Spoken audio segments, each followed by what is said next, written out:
apakah harapan cikgu terhadap penganjuran Hari Sukan Sekolah pada tahun ini? Okey. Penganjuran kejohanan sukan tahunan kali ke-14 2025.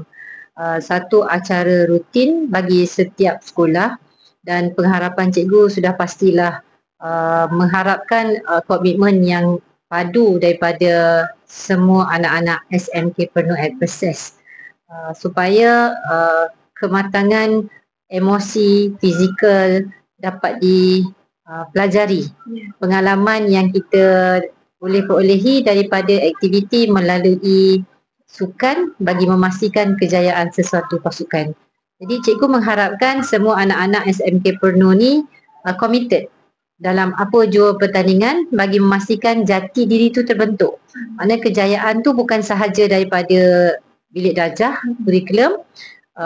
Sukan tahunan ni juga sebenarnya mengasah bakat dan jati diri anak-anak murid. Jadi cikgu mengharapkanlah komitmen yang paling baik daripada SMK Penuh, anak-anak SMK Penuh at Perses bagi kejohanan sukan kali ke-14. #TVPSS.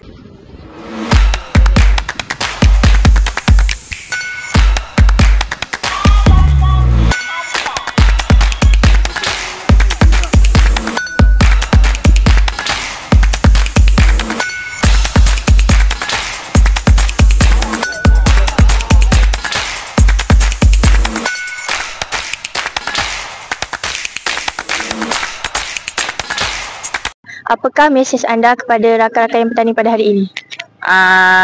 Buat yang terbaik, menangkan rumah sukan masing-masing dan bertanding secara adil. Mesej saya, good luck kepada rakan-rakan saya yang bertanding hari ini. Saya doakan yang terbaik untuk korang dan saya yakin Rumah Wira menang tahun ini.